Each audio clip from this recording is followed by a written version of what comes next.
1장 18절부터 19절 같이 한 목소리로 읽겠습니다.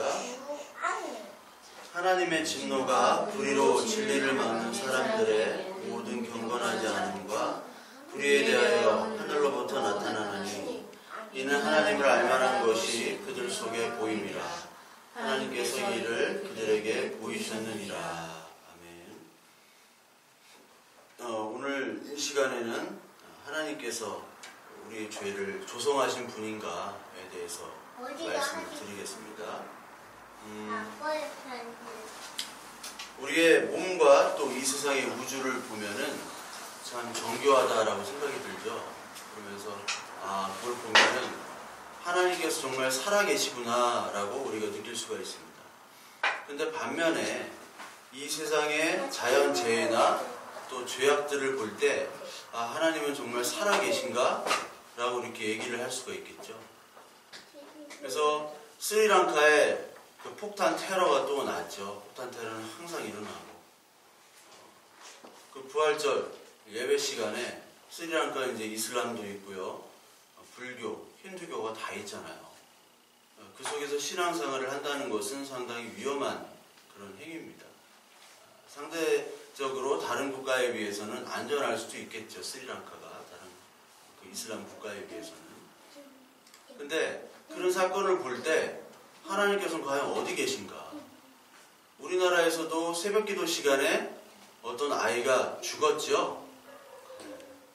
그 새벽기도 시간에 엄마가 기도하고 있는 중에 아이가 5살인가 6살인가 중학생이 그 아이를 죽였어요.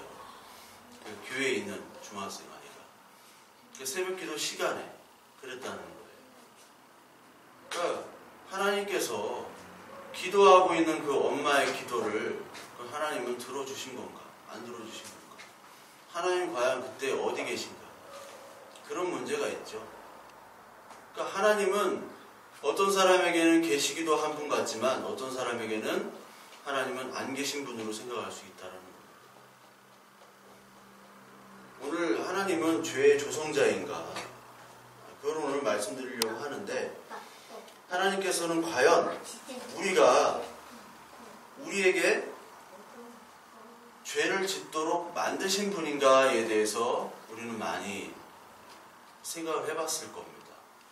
그래서 원죄라는 게 우리 많이 들어봤죠. 원죄. 우리는 원래부터 죄가 있었다.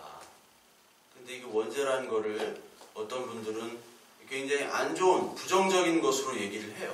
그래서 원죄라는 것은 교회와 목사들 그리고 예전에 그 로마 가톨릭의 신부들이 자신들의 권위를 나타내기 위해서 그 원죄라는 용어를 썼고, 그리고 많은 사람들을 죄로 몰아서 자기들의 권위를 높이려고 하는 그런 잘못된 이론이다라고 얘기하는 사람들도 있어요. 그런데 절대 그렇지가 않습니다.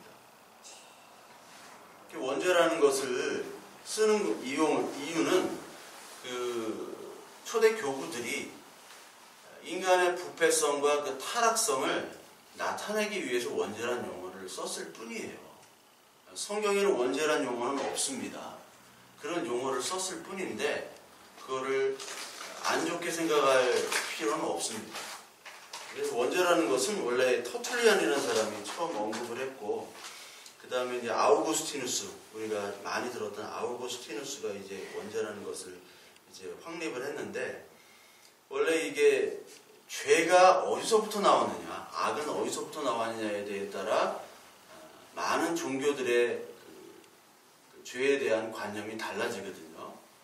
그래서 아우구스티누스는 원래 마니교 신자였습니다. 마니교는 선과 악을 딱 분리를 시켜요.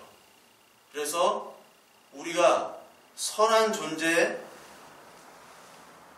악한 존재가 원래부터 있었다고 그들은 얘기를 해요. 이게 조로아스터랑 비슷한데, 조로아스터교와 비슷한데, 그 선한 존재와 악한 존재가 원래부터 생겨서 선한 하나님이 악한 그 존재와 싸워서 이기는 쪽으로 얘기를 합니다. 그러니까 악이 원래부터 존재했다라는 거예요. 악이. 근데 이 마니교에서 벗어나기 위해서 많이 이렇게 노력을 했는데, 아우구스티누스가 아우구스티누스가 이제 신플라톤주의를 만나서 그 마니교를 벗어나게 돼요. 이 신플라톤주의는 지금 설명하기는 좀 그렇고 제가 강의했던 것들이 많이 있는데 그래서 좀 참조하시고요. 신플라톤주의에서는 뭐라고 얘기하냐면 선의 결핍이라고 얘기합니다. 죄와 악이. 이 신플라톤주의는 하나님으로부터 모든 것들이 유출이 되잖아요. 흘러넘쳐가지고 되는 거기 때문에 악이라는 것은 하나님으로부터 흘러넘치지 아니한 선의 결핍으로 얘기를 해요. 거기서 아우구스티누스가 이제 마니교로부터 빠져나왔는데 그럼 죄와 악이 선의 결핍이냐? 여기서 아우구스티누스는 또 고민합니다.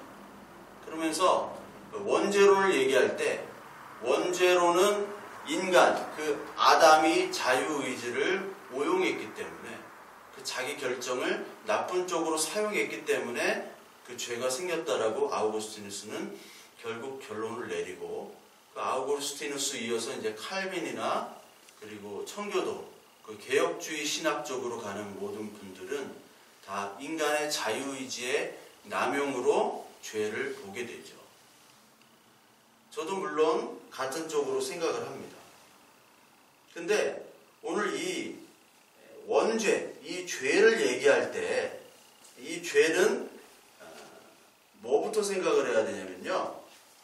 하나님은 죄의 조성자인가 라는 것처럼 이 원죄에 대해서 얘기할 때는 하나님의 예정과 하나님의 섭리 경륜을 같이 얘기를 해야 돼요. 이게 무슨 말이냐? 하나님께서는 우리를 예정하셨죠. 그렇죠? 예정을 하셨습니다. 그러니까 창조 때 우리를 예정하시고요. 창조 때, 창세 전에 벌써 우리를 예정하실 뿐만 아니라 예수 그리스도를 통한 우리의 구원과 그리고 마지막 계시 그리고 이 땅이 어떻게 되고 다시 하나님께서 어떻게 회복시키실 건가에 대한 모든 것들이 다 예정이 들어가 있어요. 그래서 우리가 타락할 것도 예정이 되어 있고요. 그리고 뱀이 우리를 유혹할 것도 예정이 되어 있고요. 그리고 우리의 인간의 모든 역사들을 하나님께서 미리 다 아시고 예정해 놓으셨다는 겁니다. 그래서 이 계시 속에서 우리의 역사들은 다 하나하나씩 이루어져 가고 있어요. 여기 성경에서는 하나님께서 알파와 오메가라고 얘기를 하셨고 처음과 끝이 같은 겁니다. 그러니까 긴 선분이 있잖아요. 이 선분을 이렇게 끝을 이렇게 하버리면 원이 되어버린단 말이에요. 원이. 그러니까 우리는 이 역사적인 흐름에 따라서만 우리는 역사를 알아갈 수밖에 없지만 하나님께서는 양 끝을 동시에 보실 수 있는 분이에요. 그리고 동시에 역사합니다. 그러니까 시간과 공간의 제약을 받지 않고 창조와 종말이 같은 분이란 말이에요. 그 속에서 인간의 역사들을 쭉 나열해가고 그리고 하나님이 원하시는 그 계획과 섭리대로 그것을 경륜이라고 합니다. 오이코노미아라고 하는데 헬라어로 여기서 이코노미라는 말이 나왔죠. 경제란 뜻이. 그 경륜을 통해서 하나님께서 역사하실 때 인간의 역사는 그 하나님의 경륜대로 이루어진다는 거예요. 그렇게 본다라면은 하나님께서의 모든 작정과 계획이 이미 창세전에 있고 우리의 타락도 이미 다 하나님께서는 알고 계신다는 겁니다. 알고 계세요. 그것이 하나님의 주권입니다. 근데 이 하나님의 주권과 예정을 자유주의 신학자들이나 자유주의를 신봉하는 분들 그리고 철학으로 이 신학을 하는 분들, 신앙생활을 하는 분들은 지극히 거부를 하고 굉장히 혐오를 합니다. 그러니까 하나님의 절대 주권이란 말을 굉장히 싫어해요. 절대 주권을.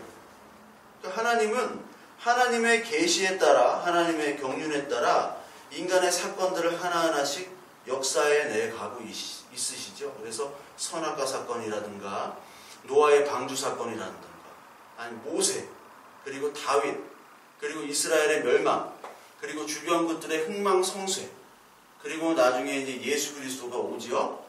그 예수 그리스도의 죽으심 이 모든 역사적 사건을 하나님의 경륜 속으로 봐야 돼요. 하나님의 경륜이 끝난 다음에는 뭐가 되냐면 그 모든 인간의 사건들은 껍데기가 되는 거죠. 껍데기. 그래서 예수님께서 이 땅에 인간으로 오셨죠. 예수. 근데 예수 인간이 그리스도가 된 거잖아요. 그리스도 메시아로. 근데 예수 그리스도께서 지금 안 계시죠? 인간으로 오셨는데 그 인간의 예수가 일을 다 하셨잖아요. 2000년 전에. 일을 다 하셨기 때문에 인간 예수는 없어진 거예요. 그렇죠? 우리 선생님들 계시지만 선생님들이 은퇴를 하면 이제 선생님 아니잖아요. 그렇죠? 아니란 말이에요. 물론 선생님이라고 부르죠. 그 선생님의 역할은 끝난 겁니다. 그러니까 예수님, 예수 그리스도께서 하나님의 본체로 오신 거잖아요.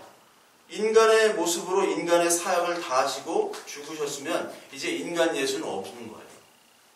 근데 이 자유주의 신학자들이나 또 어떤 분들은 인간 예수를 캐는 거예요. 계속 인간 예수를 캐서 이 성경에 있는 이 복음서들의 진짜 인간 예수의 모습을 찾고자 연구한 사람들, 대표적인 사람이 알버트 슈바이처라고 그랬잖아요.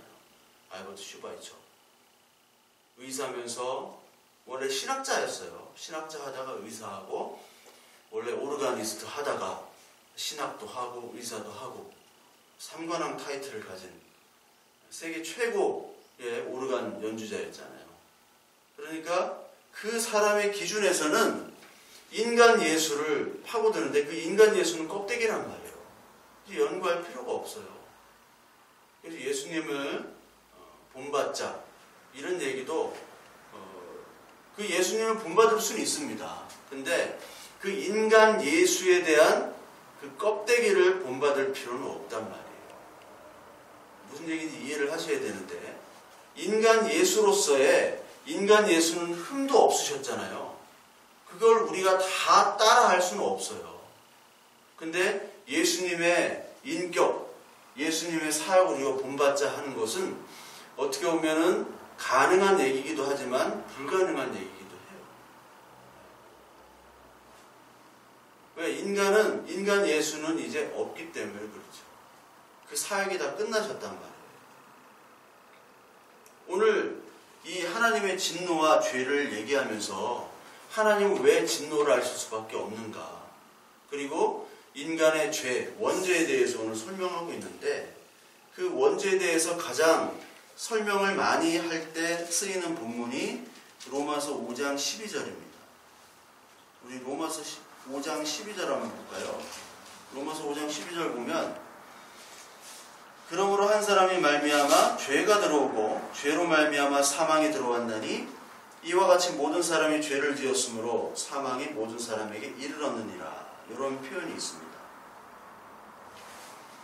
이런 표현을 하면서 예전에 이제 아우구스티누스가 이 로마서 5장 12절을 가지고 원죄에 대해서 이렇게 얘기를 했어요.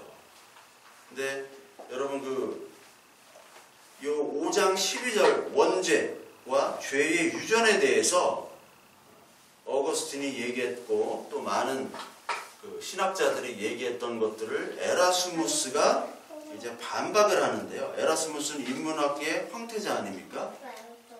그 에라스무스가 뭐라고 얘기했냐면 어거스틴이나 이런 사람들은 이제 불가타역이라는 성경을 사용했어요. 불가타역은 라틴어 성경입니다. 근데 어거스틴이 사실 헬라어를 못했어요. 헬라어를 몰라요. 그러니까 라틴어, 자기 모국어밖에 모르는 거예요. 말년에는 좀 헬라어를 공부를 했는데 뭐 초등학교 정도 수준이었다고 하더라고요. 근데 이 에라스무스나 그 당시 학자들은 헬라어를 능통하게 잘했거든요. 그러니까 우리나라에서도 학자라고 하면 영어를 좀 써야 되고 영어를 잘 해야 되죠. 영어로 논문을 써야 되고 뉴턴도 영어로 논문을 쓰질 않았습니다. 뉴턴의 논문은 라틴어로 썼어요. 프린키피아 이런 걸 라틴어로 썼습니다. 그런 것처럼 이 아우구스티누스는 이 헬라어를 당연히 해야 됨에도 못했어요. 근데 에라스무스가 이 불가타역은 이 번역에 오류가 있다라고 해가지고 이 반박을 하는데, 이게 이제 헬라어 성경이거든요. 헬라어 성경인데, 제가 가지고 있는 헬라어 성경인데, 이 헬라어 성경 5장 12절 끝부분에 뭐라고 나오냐면, 카이디아테스 하마르티아스 호 다나토스 카이 아우토스 에이스 판타스 안드로포스 호 다나토스 디 엘텐 휘호 판테스 헤마르톤이라고 얘기를 해요. 그 중에 맨 뒤쪽에 나오는 휘호의 이 원형이 에피와 호스인데, 이게 그것 때문에라는 해석이 되는데, 그러니까 모든 사람이 모든 죄 때문에 아담 안에서 이렇게 죄가 들어왔다, 이런 식으로 이제 해석하는 거 가지고 에라스무스가 이제 이의를 제기한 거예요. 그러면서 에라스무스는 뭐라고 얘기하냐면, 아담은 당시 한 인간이었다. 한 인간의 대표가 아니었다. 그렇기 때문에 아담의 죄는 아담의 죄로 그치는 것이고, 오늘날 우리는 한 아담으로 하나님 앞에 다시 서 있다라는 거예요. 그렇기 때문에 오늘 우리가 하나님 앞에서 결정하는 대로 우리가 죄인일 수도 있고 죄인이 아닐 수도 있다라고 얘기를 하면서, 그는 자유의지론이라는 것을 펴냈죠. 자유의지론. 그러니까 인간의 죄는 유전이 되지 않는다고 에라스무스는 얘기한 거예요. 그 당시 에라스무스랑 마틴 루터랑 좀 교류가 있었어요. 그러니까 네덜란드랑 그 독일이랑 또 가깝잖아요. 바로 위잖아요, 네덜란드가. 또 네덜란드어랑 독일어는 한 50%가 유사합니다. 그래서 같이 소통도 하고 그랬는데, 이 자유의지론을 낸 후로부터 루터와 에라스무스는 갈라서기 시작합니다. 루터는 그 자유의지론을 반박하기 위해서 노예의지론이라는 또 책을 썼어요. 우린 하나님 앞에 노예다. 하나님이 말씀대로 순종을 해야 된다. 근데 에라스무스는 인문주의적 기독교인이기 때문에 자유의지를 펼죠. 그러니까 에라스무스나 펠라기우스나 이 알미니아 이쪽은 죄의 유전을 얘기를 하지 않습니다. 그건 아담의 개인의 죄야. 우리의 죄로 유전이 안 돼. 그런데 개혁신학이나 보수신학 측은 아담이 인류의 대표로 여기죠. 그래서 죄가 유전된다고 얘기를 해요. 그리고 오늘 5장 12절에 또 하나의 해석이 문제가 되는데, 여기 디헤노스 안트로포스라는 게 있습니다. 이 원형은 디아인데, 뭐뭐 때문에 뭐뭐로 기인하여라는 것이 있는데, 헤노스 안트로포, 여기에 헤노스라는 말은 이 정관사예요. 정관사. 그 안트로포스는 그 사람입니다. 인류학이라는 게 안트로폴로지죠. 인류학. 그 영어가 다 안트로포스, 헬라어에서 나온 거예요. 헬라어가 이제 영어의 기반이니까. 그래서 그 사람으로부터 나왔다. 여기에 어떤 분들은 그 정관사에 큰 의미를 부여를 하는 분들이 있어요. 정관사. 그래서 그 사람을 분명히 아담으로 해석해야 되는데, 어떤 목사님들은 그 그러니까 헤노스 안트로포스, 그 정관사를 붙여가지고 이 사람을 예수 그리스도로 설명을 해요. 그러니까 5장 12절에 보면, 그러므로 한 사람, 여기 한 사람을 예수 그리스도로 설명을 합니다. 예수 그리스도로 말미암아 죄가 세상에 들어왔다라고 설명을 해요. 이 사람들은. 근데 다 논리적인 근거가 있습니다. 그런데 그분들은 어디서 영향을 받았냐면, 서문화교회 김성수 목사님의 영향을 받았고, 근데 김성수 목사는 그렇게까지는 안 하는데, 무조건 정관사를 그냥 다 하나님과 그 사람은 무조건 예수 그리스도라고 설명을 해요. 해석에 굉장한 문제점이 있는 분들입니다. 그분들은 헬라어를 잘 몰라요. 그리고 히브리어도 잘 모릅니다. 성경 프로그램으로 얘기를 하는데, 헬라어 히브리어는 그 외국 유학 가서 성경 신학을 하게 되면은 헬라어 히브리어를 따로 공부를 합니다. 저도 신학교에서 공부를 했지만 헬라어 히브리어를 공부를 그냥 잠깐 하고 말았어요. 신학교 그냥 필수 과목으로만 통과만 하면 됩니다.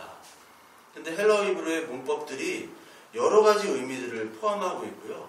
이 정관사를 쓰고 그 한 사람을 무조건 예수 그리스도라고 얘기하면 나중에 19절 같은데 한 사람이 순종하지 아니함으로 많은 사람, 여기서도 헤노스 안트로포스라는 게 나오는데 그 한 사람이 돼버리면 그게 한 사람이 예수 그리스도가 돼버리면 예수 그리스도 순종하지 않은 사람으로 얘기가 돼버려요. 해석 전체가 안 되는 거예요. 이분들은 설교를 성경 본문으로 얘기를 안 하고 한 단어를 가지고 자기 하고 싶은 얘기를 막 해요. 그리고 다른 성경 본문을 절대로 얘기 안 합니다. 몇 가지만 해요. 그러면 그분들이 나중에 그런 식으로 하게 되면은 나중에 똑같은 본문인데 설교가 안 되죠. 헤노스 안트로포스가 자기들 말대로 예수 그리스도가 되어버리면 다른 본문에서는 예수 그리스도가 의미가 안 되거든요. 그러니까 다른 본문은 제껴두고 한 본문만 얘기하는 이단이 되어버리는 거예요. 근데 많은 사람들이 그거에 은혜를 받았다, 진리를 알았다, 복음을 깨달았다 하면서 막 박수를 치고 댓글을 막 수백 개를 달아요.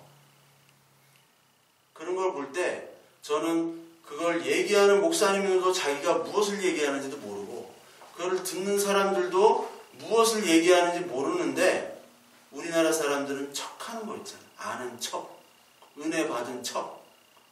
그래서 다른 얘기, 저 목사는 좀 다른 얘기를 하고 다른 해석을 하는가 싶으면은 이게 내가 하나님을 만났다 이렇게 생각하는 거예요.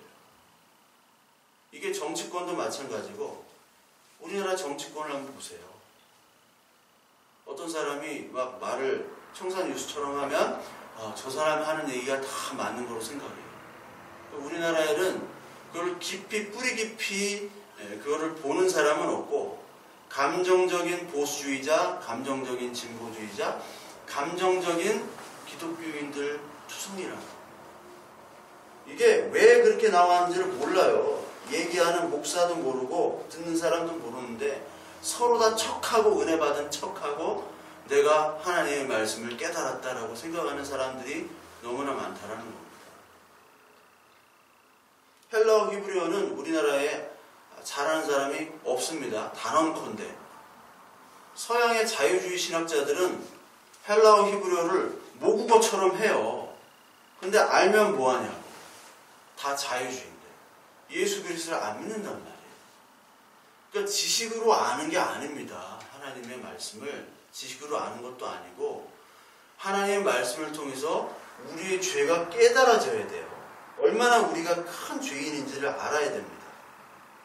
그래서 성경은 분명히 죄의 유전을 얘기해요. 로마서 5장 12절 이후부터 21절까지 분명히 죄를 유전을 얘기를 하고 그 한 사람을 아담으로 얘기합니다. 그래서 아담으로부터 죄가 시작되고 죄는 유전이 된다고 얘기를 하는 것이 창세기에 이미 나와 있습니다. 창세기 5장 한번 볼까요? 창세기 5장에 보시면 창세기 5장 1절부터 3절까지 우리 한번 보겠습니다. 오늘 말씀이 신학적으로는 굉장히 중요한 말씀이에요, 여러분. 5장 1절부터 3절을 보면 이것은 아담의 계보를 적은 책이니라. 아담이 사람을 창조하실 때 하나님의 모양대로 지으시되 남자와 여자를 창조하셨고 그들이 창조되던 날에 하나님이 그들에게 복을 주시고 그들의 이름을 사람이라 일컬으셨더라. 아담은 130세에 자기의 모양 곧 자기의 형상과 같은 아들을 낳아 이름을 셋이라 하였고 이런 표현이 나옵니다. 여기에 3절에 보시면 아담은 130세에 셋을 낳았죠? 셋을 낳았는데 이게 세트예요. 세트 발음은. 이집트 신화 중에 세트가 있죠? 세트. 그 세트랑 같은 발음입니다. 그리고 이집트 왕자들의 이름은 모세가 많아요. 모세. 투트 모세. 막 이런 게 많아요. 그러니까 이집트 왕자들의 이름이 모세예요. 여기 이제 셋이라는 게 130세에 아담이 낳았는데 여기에 자기의 형상과 같은 아들을 낳았다고 얘기해요. 세트. 자기 형상을 이제 테무트, 첼렘이라고 얘기하는데 여기는 테무트를 모양으로 번역하고 첼렘을 형상으로 번역을 했는데요. 이건 뭐냐면 자기와 같은 본질을 가진 거예요. 아담이 선악을 알게 하는 열매를 먹은 후에 이제 죄인이 된 겁니다. 원죄의 죄인이 된 거예요. 근데 그 죄인의 형상으로 아들 셋이 나왔다면 아들 셋도 죄인이 된 거예요. 하나님의 형상으로 우리가 인간이 되었는데 선악을 알게 하는 열매를 먹은 후에 죄인이 된 후부터는 이제 자기와 닮은 죄인의 아들이 나온 거예요. 창세기 5장에 이미 그렇게 설명을 하고 있습니다. 그리고 로마서 5장 12절에 똑같이 설명하잖아요. 한 사람으로부터 말미암아 죄가 들어오고 사망이 들어왔다. 사람이 죄를 지었으므로 사망이 모든 사람에게 이르렀느니라.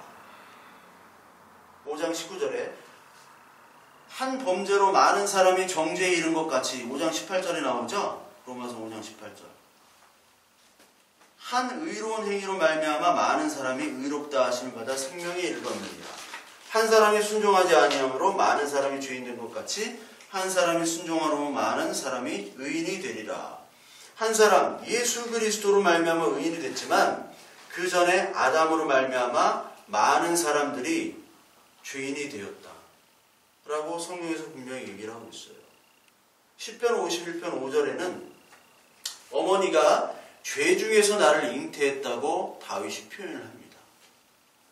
이미 모태에서 나는 죄 중에 잉태가 되었다. 바울은 에베소 2장 3절에 본질상 우리는 진노의 자녀라고 표현하면서 죄가 처음부터 우리에게 있었다라고 얘기를 해요. 죄의 유전을 얘기를 합니다. 그러면 이걸로 우리의 설명, 우리가 시원하게 죄와 악이 어디서부터 생겼나? 그럼 내가 태어나면서부터 죄와 악이 생겼는가? 아직도 우리는 시원하게 그 문제들을 풀 수는 없어요. 근데 여러분 창세기 3장으로 우리 한번 보면요. 여기 지혜롭다, 교활하다는 뜻의 아룸이란 말이 창세기 3장 1절에 처음 쓰입니다. 그러니까 죄에 대한 용어가 창세기 3장 1절에 처음 쓰이는데요. 뱀은 여호와 하나님이 지으신 들짐승 중에 가장 간교하니라. 여기 간교한다는 말이 바로 아룸, 지혜롭다, 교활하다는 뜻이에요. 그 전까지는 교활하다, 죄다 이런 얘기가 없는데 창세기 3장 1절 처음 뱀에 대해서 설명하면서 교활하다는 얘기가 나옵니다. 뱀은 여러분 여자 하와에게 너 죽지 않아, 선악을 알게 하는 열매를 먹어도 죽지 않고 하나님처럼 돼 라고 유혹을 했던 거죠. 유혹을 했던 그런 교활한 악한 그 뱀이 나옵니다. 근데 여러분 그 뱀이 유혹을 했고 하와가 먹고 하와가 남자에게 건네서 같이 먹었어요. 근데 하나님의 창조물이 다 선하고 보기 좋다고 하나님께서 얘기했죠. 하나님 창조를 하시면서 보기 좋다. 그리고 사람을 보시면서 심히 보기 좋다라고 얘기를 하셨어요. 근데 그 중에 창조물 중에 하나가 또 뱀이죠. 뱀을 하나님이 창조하셨습니다. 그리고 사람을 하나님이 창조하셨고. 근데 뱀이 여기서 죄의 뱀으로 나와요. 3장에 갑자기 등장을 해요. 이 뱀은 옛 뱀, 용이라고 계시록에 나오는 사탄의 존재라고 얘기를 하죠. 사탄의 존재. 그러면 이 뱀은 하나님이 창조해놓고 보시기에 좋다고 했는데 뱀이 갑자기 어떻게 타락을 했고 그렇게 변했는가? 그거에 대한 설명이 또 필요합니다. 하나님은 전지전능하시고 죄와 거짓과 악이 없으신 분인데 어떻게 이 보기 좋게 창조한 이 뱀과 인간이 이렇게 되어버렸는가? 특히 여러분 뱀에 대해서 나오는데 그 유다서 우리 6절을 한번 볼까요? 유다서 6절을 보면 유다서는 계시록 맨 앞에 있습니다. 계시록 앞에 있는데 유다서는 한 장이에요. 유다서 6절을 보면 자기 지위를 지키지 아니하고 자기 처소를 떠난 천사들을 큰 날의 심판까지 영원한 결박으로 흑암에 가두셨다. 요 말이 나와요. 이게 계시록의 19장, 20장에 똑같이 나오는 내용인데요. 자기 지위를 지키지 아니하고 자기 처소를 떠난 천사가 바로 뱀으로 표현이 됩니다. 그러니까 천사였다는 거예요. 하나님 만든 피조물인데 자기 자리를 지키지 않은 사람으로 나와요. 그러니까 여러분, 자기 자리를 지키지 않으면 그게 죄악인 거예요. 성경에서 하나님께서 너 에덴 동산에서 이 자리 지키고 선악을 아는 열매는 먹지 말고 그 나머지 열매들은 맛있게 잘 먹어 하는 것이 그 자리를 지키는 것이에요. 우리 다 선생님들 아니에요. 여기 선생님들이 자기 자리를 안 지키고 있어봐. 그게 죄잖아요. 직무유기잖아요. 제가 오늘 이 시간에 교회 안 오고 농구하러 갔다고 생각해 보세요. 그거 죄잖아요. 죄란 말이에요. 자기 자리를 지키는 거예요. 지 자리가 어딘지를 아는 거예요. 그게 교만 때문에 그런 거고 그게 죄입니다. 베드로후서 2장 한번 볼까요? 베드로후서 2장 4절에 보면 하나님이 범죄한 천사들을 용서하지 아니하고 지옥에 던져 어두운 구덩이에 두어 심판 때까지 지키게 하셨다. 이 말이 나와요. 분명히 하나님은 천사를 창조하시고 천사가 타락하여 뱀이 됐다라고 성경은 얘기를 합니다. 그게 전통적인 신학의 또 해석이었어요. 성경에서 그렇게 얘기를 해요.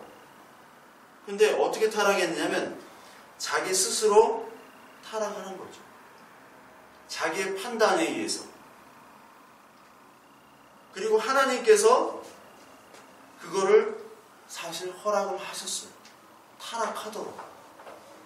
그래서 이 세상에 마니교처럼 뱀과 하나님이 막 싸우고 선과 악이 싸우는 그런 세상이 아닙니다.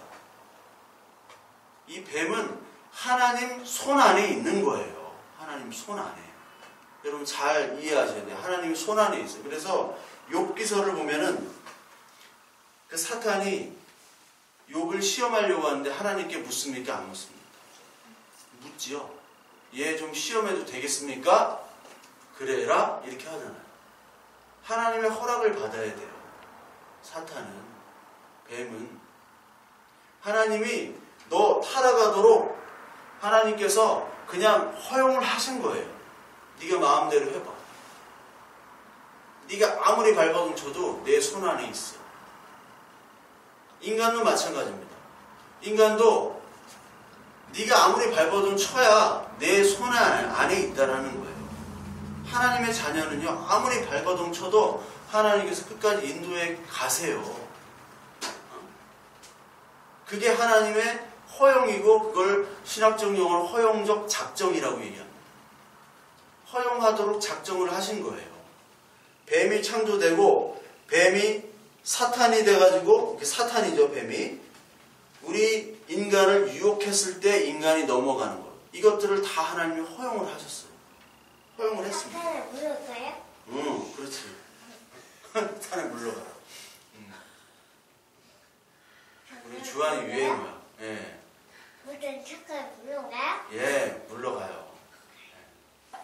그러니까 하나님께서 허용하신 거예요.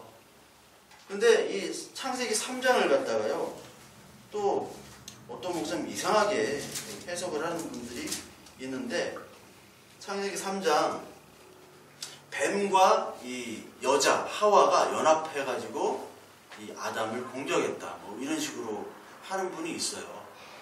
근데 이렇게 해석을 하게 되면 창세기 3장 12절에 아담이 이르되 하나님이 주셔서 나와 함께 하신 여자 그가 그 나무 열매를 내게 주므로 내가 먹었나이다. 아담이 하나님과 원망하는 장면이 나와요. 당신이 만들어 놓고 당신이 나와 함께 하게 한 그 여자가 나한테 나무 열매를 먹여서 내가 죄를 졌다. 하나님을 막 탓하잖아요. 그러면 뱀과 여자가 연합해가지고 아담인 예수 그리스도를 공격했다라고 해석하는 그런 해석이 이루어질 수 없어요. 너무 비약적으로만 해석하는 분들이 많아요. 이게 다 헬라어나 히브리어를 오용해서 사용하는 그런 해석과 그리고 그런 설교들이에요. 그러니까 헬라어 히브리어를 함부로 얘기하면 안 돼요. 저도 헬라어 히브리어 몰라요. 그냥 원어 프로그램으로 보기만 해요. 저도 어제도 원어 프로그램으로 계속 봤어요. 이게 무슨 뜻인가. 근데 이제 헬라어 히브리어 잘하는 사람은 다 서양에 있다니까. 서양에 그 막 박사들이 막 넘쳤어요. 자기 모국어들. 그러니까 하나님께서 뱀과 인간을 자유결정자로 창조하시고 그대로 죄 짓도록 허락한 거예요. 여기까지 이해가 가시나요? 허락을 하셨어요. 그리고 뱀이 유혹할 것도 하나님은 다 예측하시고 하나님이 전지전능하시기 때문에 아담이 거기에 넘어갈 것도 하나님은 아셨어요. 그렇다면 하나님이 죄의 조성자가 돼버리잖아요. 다 아시고 사탄도 인간도 아니 로봇으로 만들면은 편하잖아요. 시키는 대로 잘하고. 근데 하나님은 자유롭게 판단할 수 있도록 창조하시고 만들어놨다는 거예요. 왜? 하나님의 형상이기 때문에. 하나님의 형상대로 만들었기 때문에. 그래서 하나님께서는 죄악의 조성자인가라고 오해할 정도로 그렇게 하나님께서 인간과 사탄 그 뱀을 만들어 놨습니다. 근데 선악을 알게 하는 열매를 먹었죠. 이게 여러분 야살의 책이라는 책이라고 들어보셨습니까? 야살의 책. 이게 성경에 나와요. 여호수아 10장 13절에 보면 여호수아가 아모리와 전투 때 이제 태양을 멈추는 그 장면이 나오죠. 태양이 멈춰요. 거기에 야살의 책에도 기록이 되었더라라는 말이 있어요. 그리고 사무엘하 1장 18절에도 야살의 책이라는 게 나옵니다. 성경에서. 열왕기상 8장 53절에도 나오긴 하는데 이거는 70인역. 그러니까 구약 성경을 헬라어로 번역한 데서만 야살의 책이 나와요. 그 야살의 책에서는 이 선악과를 뭐라고 얘기하냐면 선악 지식나무라고 표현을 합니다. 야살의 책. 그래서 어떤 목사님은 맨날 선악 지식만 얘기하는 분이 있어요. 야살의 책에서 이 인사이트를 받아요. 선악 지식나무. 하나님께서 이 창조한 인간들이 선악 지식나무를 먹은 거예요. 그래서 선과 악을 이제 자신 스스로 판단하고 알게 된다는 뜻입니다. 오늘 인간이 하나님은 선하지 않다. 하나님은 우리의 죄를 조성한 분이다. 라고 표현하고 그렇게 얘기하는 것들이 선악을 자신들이 판단하는 거예요. 선악을. 근데 하나님은 무조건 선하신 분이고요. 하나님의 창조는 죄가 없으신 거예요. 악이 없으신 거예요. 그렇다면 하나님께서 우리가 죄 짓도록 허용한 것이 우리의 볼 때는 악일 수가 있고 죄일 수가 있지만 하나님이 보실 때는 선입니다. 우리는 선과 악을 나누지만 하나님은 우리의 모든 것들을 선으로 이끄시는 거예요. 이것이 모든 것이 합력하여 선을 이룬다라는 말씀이 있죠. 로마서에. 있잖아요. 로마서 오늘 5장 보는데 로마서 8장에 나오잖아요. 모든 것이 합력하여 선을 이룬다. 그것이 모든 것이 어떤 거예요? 모든 것. 예?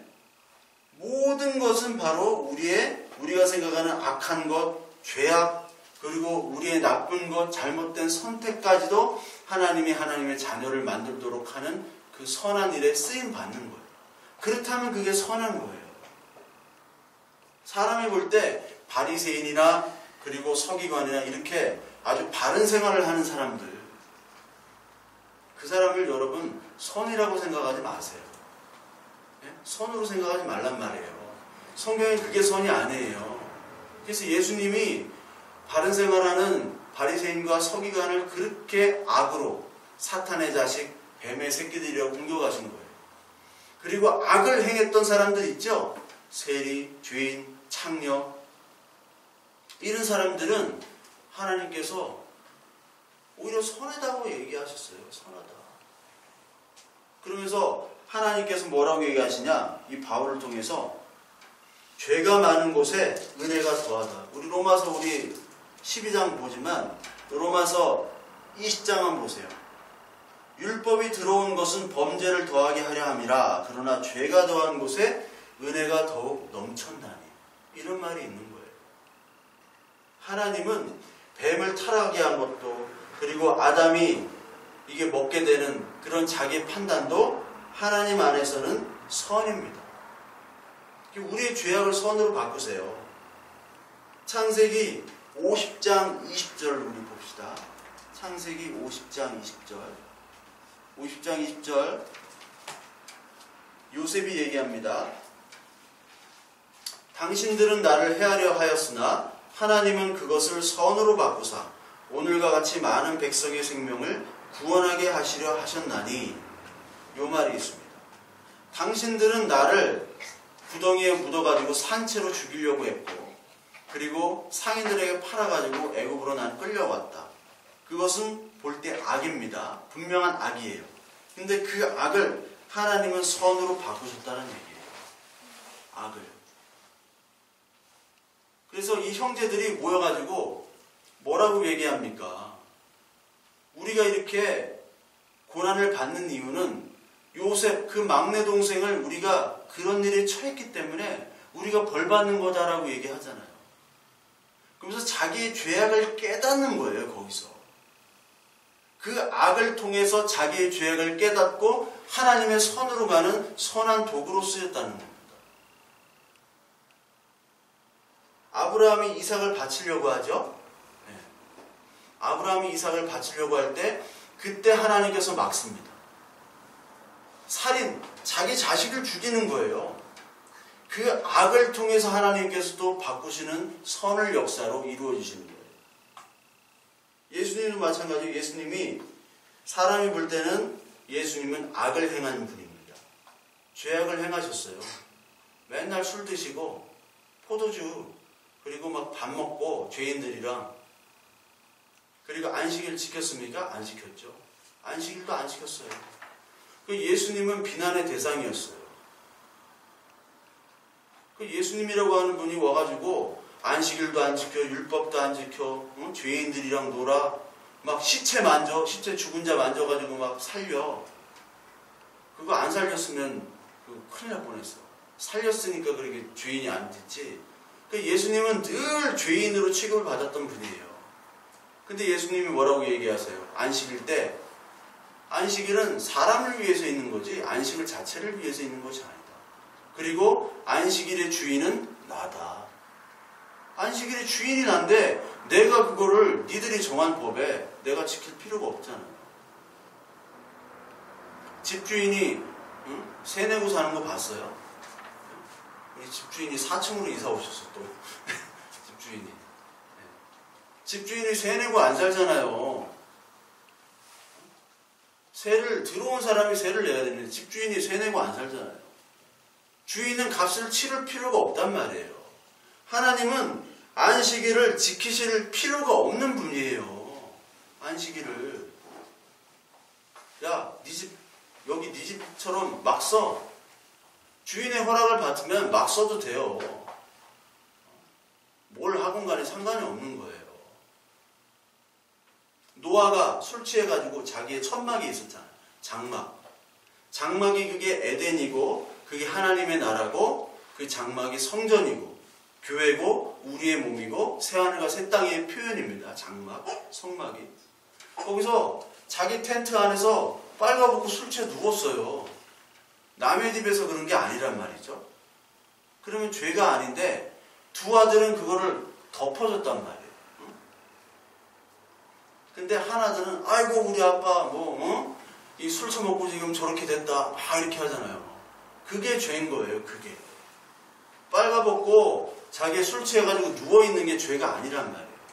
하나님의 집 안에서는요, 우리 인간은 모두 다 죄인인데 그 집 안에서는 그 집 안에만 들어가면 죄가 없어지는 거예요. 그래서 구약 성경에 아도나이도 그렇고 요압도 그렇고 죄를 지은 후에 제단의 뿔을 잡으면 죄가 용서됐어요. 제단의 뿔을 잡으면. 그거 잘 모르죠. 목사님들한테 물어보니까 목사님들도 몰라. 제단의 뿔을 잡으면요 죄가 용서됐어요. 번제단에. 번제단에 뿔이 있잖아요. 몰라요? 뿔이 네 방향으로 있어요. 그래서 번제를 드릴 때 그 뿔에다가 피를 발라요. 피를 발라요. 그거를 붙잡으면 죄가 용서가 되는 거예요. 그게 무슨 뜻이겠어요? 네가 죄를 졌지만 똑같은 다 죄인이에요. 모든 사람들은. 저와 여러분은 다 죄인인데 그 번제단, 예수 그리스도의 번제잖아요. 희생. 거기에 예수 그리스도의 피에 그것만 잡고 나는 죄인인데 제발 살려주세요라는 그 고백이 있으면 너 죄인 아니야. 그겁니다. 저와 여러분들이 죄인이지만 그 고백만 있으면 죄인이 아니라는 거예요. 그게 성경의 진리고 그게 성경의 말씀이에요. 그렇다면 하나님이 그거 죄 아니야 하면은 죄가 아니고요. 그거 죄야 하면 죄예요. 사람이 판사들이 판단하는 죄 아니고 그거 아니잖아요. 지금 뭐 또 막 바로 들고 막 이렇게 국회 하잖아요. 그분들 다 서울대 나온 분들이에요. 다 국회의원들이. 예? 다 똑똑해. 토론해 보면 다 똑똑해요. 얼마나 아는 게 많은데요. 국회의원들이. 근데요. 자기의 이익을 위해서는 뭐 물불 안 가리죠. 그분들 다 검사 출신, 판사 출신, 경찰총장 출신 다 그런 분들이에요. 예? 법을 집행하고 법을 수호하고 정의롭게. 근데 다 막 두드려 부시고 옛날에 전기톱 등장, 쇠망치 등장. 그게 인간의 법입니다. 판사 판결하는 거 보세요. 그게 판사인지. 초등학생도 그렇게 판결 안 한단 말이에요. 자기 이권과 자기의 돈과 자기 앞길을 위해서 그렇게 판단하는 거예요. 악입니다. 악.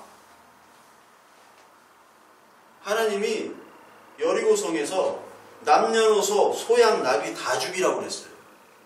남녀노소, 갓난아기까지 다 죽이랬어요. 하나님이. 어떻게 하나님이 갓난아기까지 다 죽일 수가 있어요? 여자나 아이는 살려줘야지. 아, 짐승이 무슨 죄야? 짐승까지 다 죽이래요.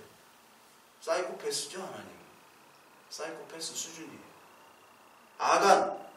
아간이라고 여리고성에서 그거를 이제 훔쳤잖아요. 옷, 외투 한 벌 훔쳤어요. 그리고 금과 은 이런 거 하나 훔쳤어. 외투, 좋은 외투, 돌잔치 가봤니 구라다 이런 거, 외투 좋은 거 훔칠 수 있잖아요. 그런데 그거 훔쳤다고요? 죽여버리잖아요. 아들, 딸까지 다 죽여요. 그 안에 있는 소, 낙이 다 죽여요. 그리고 훔친 물건을 다 불살라요. 완전 사이코죠. 아니 무슨 그런 하나님이 어디 있습니까? 이제 사랑의 하나님. 그래서요 옛날 초대교회 이단 분파들은 구약 성경은 이제 제껴놨어요. 구약의 하나님은 이게 하나님이 아니에요. 예수 그리스도가 진짜 하나님이에요. 사랑의 하나님. 이 구약은 이게 사이코패스다. 하나님은 미친 하나님이다. 구약을 안 믿어요. 실제로 그런 사람들이 많이 있습니다. 어떻게 이럴 수가 있느냐. 그런데요 하나님이 그렇다면 하나님이 그런 거예요. 이거는 자유주의 신학자들은 그거를 다 거부하는데 아무리 히브리어 헬라어를 잘 알아도 하나님이 성령을 통해서 우리에게 너희는 죄인이야. 나는 선이야. 나는 절대 선이고 나는 절대자야. 절대 주권을 가지고 행하는 사람이야. 그거를 성령을 통해서 가르쳐 주시지 않으면 우리는 절대 죄의 고백을 할 수가 없습니다. 그게 바로 믿음이에요. 그래서 신학도 믿음으로 해야 되고 신앙도 믿음으로 해야 되고 근데 철학이 들어가서 철학으로 하는 분들 때문에 이 성경이 어지러워졌어요. 헬라어 히브리어도 못하는데 막 헬라어 히브리어를 갖다 붙잡고 막 뭐를 뭐 정관사만 붙잡아 그 사람들은 무조건 그 사람 그 뭐 한을 해가지고 이게 다 옛날에 그 알렉산드리아 분파에서 나오는 그 해석이거든요. 오리게네스도 그 정도는 안 해요. 그렇게 엉터리는 안 했어요. 오리게네스는 헬라어를 아는 사람, 헬라어가 공부거든요. 그 자기 마음대로 하면서 하나님이 죄인이라고 얘기를 하는 거예요. 하나님이 어떻게 이럴 수가 있느냐. 아닙니다. 하나님이 그렇게 하라고 하면은 하나님이 선이에요. 그리고 구약시대 이후로는 하나님이 그런 살인을 명령하지 않으셨어요. 근데 미국의 근본주의자들, 이런 사람들이 꼭 구약성경의 가나안 정벌을 가지고 이란이나 북한이나 이런 사람들을 악의 축이라고 해서 그 존재들을 다 죽여도 이게 하나님의 뜻에 합당하다라고 이걸 가지고 얘기하는 사람들이 많아요. 조지 부시 같은 사람이 그랬잖아요. 조지 부시가 북한이나 이란이나 이런 데는 가나안 정복처럼 다 그냥 휩쓸어 버려야 된다. 그게 하나님의 뜻이다. 조지 부시가 남감리교 신자거든요. 미국의 모든 교단에 남자가 붙으면 보수 근본주의입니다. 남쪽 보수주의 신학. 북쪽이 붙으면은 북장로, 북침례, 감리 붙으면 진보적인 그런 자유주의 경향할 때 그런 신학을 가진 곳이고, 하나님께서요 왜 그러셨는가? 자유의지를 사용하도록 만들고 선악을 알게 하는 열매를 먹게 해서 우리를 죽음으로 내모는 그 하나님.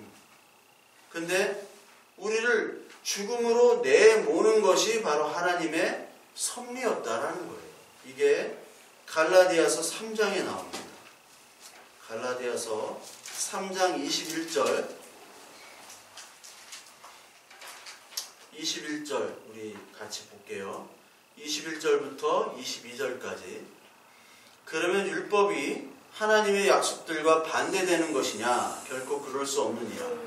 만일 능히 살게 하는 율법을 주셨더라면 의가 반드시 율법으로 말미암았으리라. 그러나 성경이 모든 것을 죄 아래 가두었으니 이는 예수 그리스도를 믿음으로 말미암은 약속을 믿는 자들에게 주려 함이라. 여기 모든 것을 죄 아래 가두었다라고 얘기합니다. 왜 죄 아래 가두었느냐? 모든 사람들이 예수 그리스도를 믿도록 그 믿음을 주게 하게끔 하기 위해서 죄 아래 가두었던 거예요. 그 믿음으로 말미암는 약속을 믿는 자들에게 그 믿음을 주고 생명을 주기 위해서 죄 아래 가두었다라는 거예요.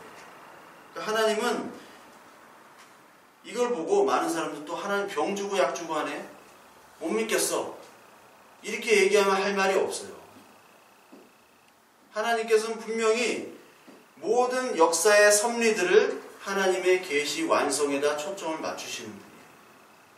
그래서 여기까지 갈 때 하나님의 프로그램대로 이렇게 가는데, 인간의 역사가 그 안에 우리가 자유적인 선택으로 말미암아 죄를 범하게 하는 것이 하나님의 섭리에 들어가 있는 거예요. 왜? 너희들을 먹게 해서 죽게끔 함으로 말미암아 믿음으로만 구원을 받도록, 나만 바라보도록 하는 게 바로 하나님의 섭리예요. 이것이 하나님의 말씀에 따른 지금까지의 전통적인 어떠한 개혁신학으로 얘기하는 사람들의 그런 해석 방법이기도 했어요. 근데 많은 교회가 이것들을 잘 모르기 때문에 이런 부분에 대해서 말씀을 전하지는 않았습니다. 특히 어거스틴이나 칼빈까지도 우리의 자유의지 때문에 우리는 그냥 죄를 범했다, 여기에서만 머물러요. 그런데 이 우리의 자유의지까지도 하나님께서 죄에 가두기 위해서 그걸 허락하셨다는 거예요. 그 죄를 가둠으로 말미암아 하나님은 우리를 살도록 말씀해 주셨다. 우리 이해로, 우리의 이성으로는 그것이 이해가 안 됩니다. 절대 이해가 안 돼요. 하나님 왜 병 주고 약 주고 하세요? 그냥 약부터 주시지. 아니면 병을 주시지 말던가. 네? 그렇게 창조하도록 안 하던가 그냥 약을 주시지. 왜 병 주고 약 주고 합니까? 그건 하나님 마음이에요. 하나님 주권이에요. 오늘 갈라디아서 3장 여기 다시 보면은 3장 21절에 능히 살게 하는 율법을 주셨다라면 의가 반드시 율법으로 말미암았으리라. 그러니까 율법을 주실 때 이거를 지킴을 말미암아 너희들이 다 지킬 수 있는 그런 율법을 주셨더라면 우리가 살 수 있지만, 이 율법을 주신 이유는 너희들이 율법을 지키지 못함을 통해서 너희들이 죽음의 경험을 하도록 율법을 주신 거예요. 사실 우리가 율법을 지킬 수가 없습니다. 단 1초, 단 한 점이라도 우리가 지키지 아니하면 그건 지키지 않은 거예요. 하나님, 내가 90 정도는 지켰습니다. 잘 지켰죠? 아니에요. 100%, 평생 1초라도 우리의 생각과 동기와 그 결과까지도 다 결과가 하나님 앞에 합당해야지만이 그거 율법을 지킨 거예요. 근데 지킬 수 없기 때문에 반드시 율법이 아닌 예수 그리스도로 말미암아 율법이 완성돼야지 때문에 우리에게 지킬 수 없는 율법을 하나님이 주신 거예요. 하나님께서. 갈라디아서 4장 4절부터 5절에 보면, 때가 참에 하나님이 그 아들을 보내사 여자에게 나게 하시고 율법 아래 나게 하신 것은 율법 아래에 있는 자들을 속량하시려고 우리로 아들의 명분을 얻게 하려 하십니다. 율법 아래에 우리는 매여 있는 사람들입니다. 율법 아래에 매여 있다는 것은 우리가 죄에 지금 매여 있다는, 죄 아래에 우리 산다는 거예요. 죄인으로, 죄악으로, 저주로 산다는 거예요. 지금 이 세상에서. 그렇기 때문에 무조건 예수 그리스도 아니면은 우리는 살 수 없음을 고백하도록 하나님이 만들어 놓으신 것이 하나님의 섭리예요. 그것이 또한 로마서 5장 13절에 나오는 표현입니다. 로마서 5장 13절에 죄가 율법이 있기 전에도 세상에 있었으나 율법이 없었을 때는 죄를 죄로 여기지 아니하였느니라. 우리 첫 번째 율법은 선악을 알게 하는 열매를 먹지 말라. 그게 첫 번째 율법이에요. 근데 그 율법이 있기 전에도 죄가 있었죠? 뱀이 타락을 했잖아요. 뱀이. 죄가 생겨난 거예요. 그 뱀의 자유, 자기의 처소를 떠난 것으로 말미암아. 그리고 율법이 있었을 때, 율법이 없었을 때는 우리가 죄를 죄로 여기지 않았어요. 선악을 알게 하는 열매를 먹은 후로는 이제 자기가 선악을 판단하는 주체가 되어버렸죠. 그런 사람이 되어버렸어요. 그런데 이제 율법으로 하나님이 다 그 모세 율법을 다 만들어 놓으니까 이거를 다 지켜. 그런데 못 지키잖아요. 못 지키니까 제사를 만들고, 제사를 통해서 이제 맨 마지막 제사의 원형이 뭐예요? 예수 그리스도시잖아요. 그거를 통해서 나는 이 율법을 다 지킬 수 없는 존재구나. 나는 죄인일 수밖에 없구나. 그래서 제사를 드려야 되고 짐승을 죽여야 되고. 근데 그거를 평생 죽일 수는 없으니까 예수 그리스도라는 한 번의 영원한 제사, 그 제사를 믿으면, 그 제사에 순종하면 너는 이제 죄로부터 해방돼. 그거를 예수님께서 말씀하고 계신 거예요. 예수님의 복음서를 통해서, 그리고 이 서신서를 통해서. 그래서 결론적으로는 뭐냐면, 우리는 원죄를 지었다. 원죄를 지었다. 자유의지로 말미암아 인간에게 책임이 있는 거예요. 하나님께 책임을 돌릴 수 없어요. 근데 그것이 하나님 안에서는 죄가 되지 않고 하나님 안에서의 섭리라는 겁니다. 우리의 죄가 있지만. 그래서 원죄는 없다라고 얘기하는 분들은 틀린 말이에요. 원죄라는 용어는 성경에 없지만 우리가 우리의 자유의지의 남용으로 죄가 생겼다. 그리고 그 죄를 하나님께서는 선용하셔서 그 죄에 대한 심각성과 오류를 깨닫게 하시고 하나님의 은혜로 가기 위한 방편으로 그 죄를 사용하셨다. 그렇기 때문에 그 죄는 하나님 안에서는 선한 계획의 하나의 요소예요. 필수적 요소입니다. 우리를 율법에 가두신 거예요.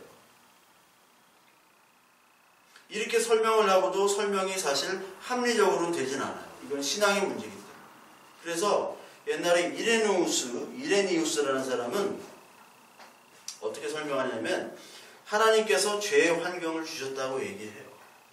인간의 창조를 어떻게 했냐면 인간은 불완전하게 너무 창조돼서 미숙하게 창조가 돼가지고 그 죄를 저지르는 게 아니라 잘못된 판단을 했기 때문에 했지만 죄는 아니고 죄의 심각성 그걸로 죽고 그런 것이 아니라 점점 커가는 과정이라고 설명을 했어요. 이레니우스. 죄의 심각성은 빠뜨리고 하나님께서 그렇게 인도를 하셨다고는 얘기해요. 하나님께서 그렇게 인도하셨다고는 맞지만 죄의 심각성은 빠뜨린 거예요. 그러니까 아담이 우리 주한이나 정한이처럼 이렇게 했기 때문에 판단을 못하는 거예요. 애기들은. 지금 내가 조용히 해야 되는지 떠들어야 되는지 지금 말을 해야 되는지 아니면 내가 이 행동을 해야 되는지 말해야 되는지 판단이 안 쓰잖아요. 애기들은. 하고 싶은 대로 하잖아요. 그렇기 때문에 그것은 죄가 아니라 하나님이 그렇게 만들어 놓고 점점 성장해 가도록 하는 과정이다라고 얘기해요. 그래서 이레니우스가 과정신학의 아버지입니다. 과정신학을 여기서 설명드리기는 힘들고 과정신학에 대한 제가 있지요 영상이 모르세요? 그거를 보시면 돼요. 그래서 화이트헤드나 그 화이트헤드가 과정철학 그거를 이제 찰스 하트션이 그거를 그 하트션이 이제 그 과정신학으로 또 만들었고 그래서 과정신학은 하나님과 우리와 합의해가지고 경륜을 일으키는 거예요. 말도 안 되는 거예요. 우리가 하나님의 경륜에 우리 지분이 50이야. 인간이. 하나님도 50이고. 하나님의 섭리로 무조건 우리를 언약으로 이끌어가는 게 아니라 회의를 하는 거예요. 인간이랑 같이. 야, 이랬으면 좋겠는데 네 생각은 어떠냐? 이랬으면 좋겠는데요? 아, 그럴까? 그래, 네 생각도 의견이 일리가 없어. 그럼 이렇게 내가 할게. 알았지? 그래요. 그렇게 해요. 말도 안 되는 하나님을 만들어 놓은 거예요. 원죄는 분명히 있습니다. 우리의 자유의지로 분명히 우리는 죄가 우리에게 있어요. 이걸 여러분 하나님의 성령의 말씀으로 인정이 돼요. 그러나 우리의 죄가 있는 곳에 하나님의 은혜와 섭리가 더하다는 것을 하나님의 성령으로 말미암아 우리가 깨닫게 되는 것이 이게 하나님의 큰 은혜고 사랑이고 섭리예요. 경륜입니다. 원죄는 분명히 있습니다. 우리의 자유의지로. 그러나 그것까지도 허락하시고 그것을 통해서 하나님만을 바라보도록 하나님께서 이끄신 그 섭리와 경륜에 감사하고 그 은혜에 감격하는 저와 여러분들이 되어야 될 줄 믿습니다. 이것이 인간의 이해로는 되질 않아요. 인간의 섭리로는 인간의 이성으로는 이해되지 않습니다. 예배하다가 죽어가는 많은 사람들, 내가 기도하고 있는데 죽어간 자식들, 그걸 여러분들 합리적으로 제가 설교한다고 그게 설명이 됩니까? 안 돼요. 여러분들이 하나님 앞에서 나는 죄인입니다만 하나님은 그 죄를 선용하시는 무조건 선이십니다. 이 고백이 일어나지 않으면 안 됩니다. 그 고백이 이성의 고백이 아닌 하나님, 내 진짜 죄악된 나를 살려주신 그 하나님, 그 경륜의 하나님 이해되지 않지만 하나님 이제 내가 귀로만 듣는 하나님이 아니라 눈으로 본 하나님이다라고 고백할 수 있는 그런 하나님의 은혜가 저와 여러분들에게 넘쳐나는 그런 한 주일 되기를 또한 소망합니다.